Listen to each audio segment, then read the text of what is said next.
Will doing less really get you more? Let's think about it.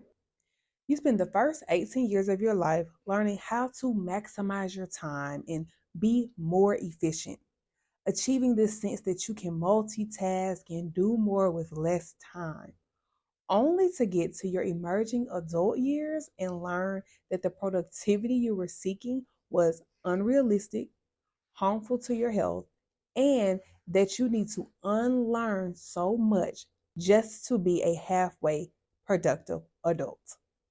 This is why adulting is so hard because we didn't learn what we needed to learn in the first place in order to be a productive adult. The good news is that it's not your fault. The bad news is that it is your responsibility to do the unlearning. So here we go. My name is Jessica Greer, and I am your Kingdom Wellness Coach. I bring you wellness tips based on biblical knowledge and understanding so you can take your life to a higher ground. If you haven't subscribed to my channel yet, please click the subscribe button below so I can keep bringing you quality content every week. All right, so step one is mindset. You must unlearn, and this is a process. You have to understand that you are human, which means automatically that you come with limited capacities. You cannot do everything. Once you accept that you are limited, you will then be able to choose to do fewer things and find more gratification with fewer obligations. Think about it from a work perspective. Although we can learn many skills and we could learn to DIY everything, building your own home, your home repairs, growing your own food, teaching your children, completing your taxes, fixing your car, and all the things, we actually do better by choosing the few things that we are good at and delegating the rest to others. That's why there are professionals for every task under the sun because we could do a lot, but the reality is we wouldn't get much done if we did it that way. This same concept can be applied to your life. I know that you were taught to be involved in activities every day of the week, to take on leadership responsibilities because it builds your resume, and to socialize and network with as many people as possible. The truth is that the practice of overextending yourself has got to stop. It's actually doing you more harm than good.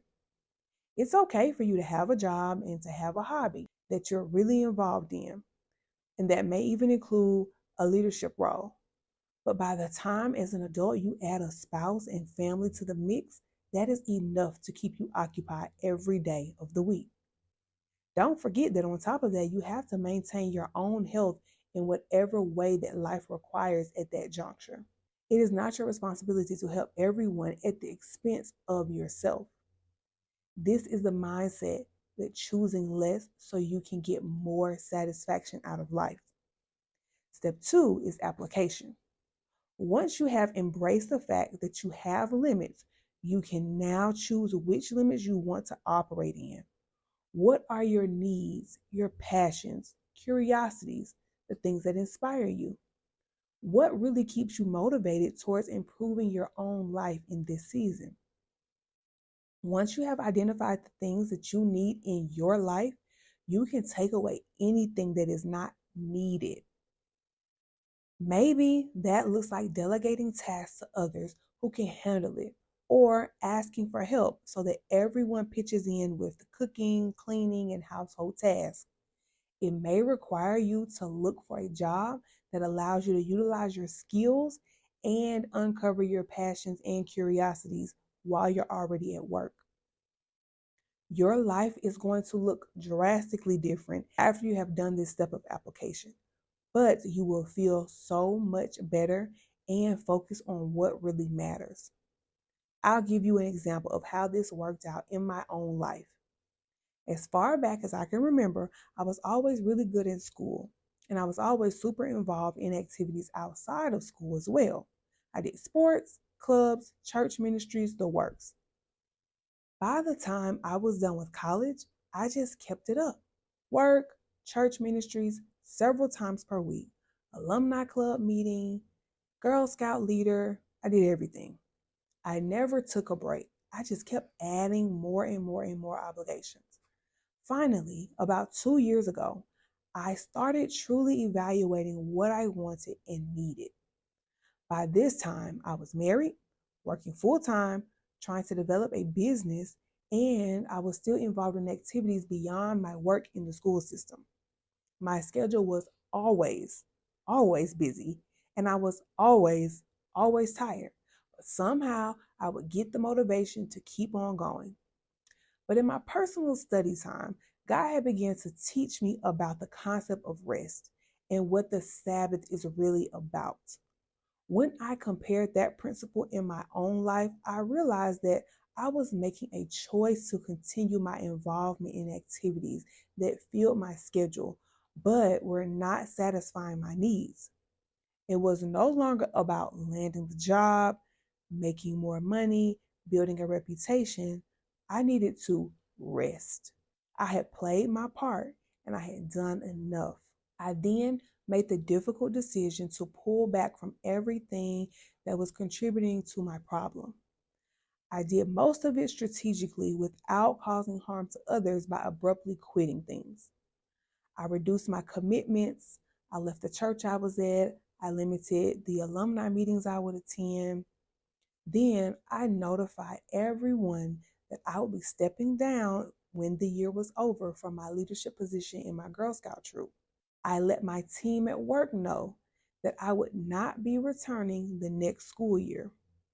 I was trying to be strategic and give people a heads up as well so they could make the adjustment.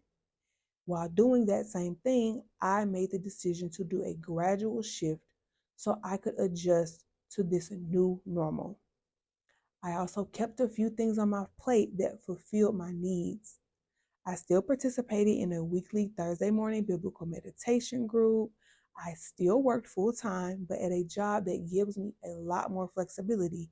And I still work in my business as I can.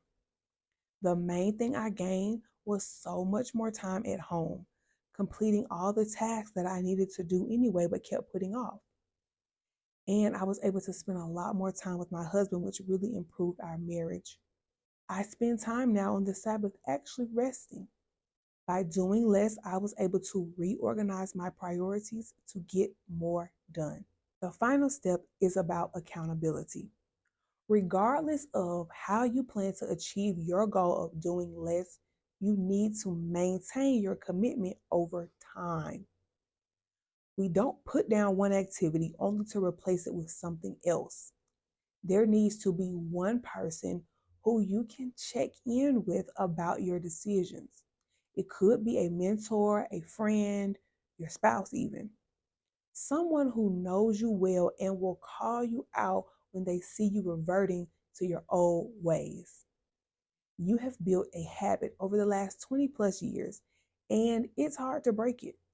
But you have to do what you know you need to do. Everyone and everything else will fall in place. Are you committed to maintaining your commitment? Are you committed to doing less to achieve more for yourself?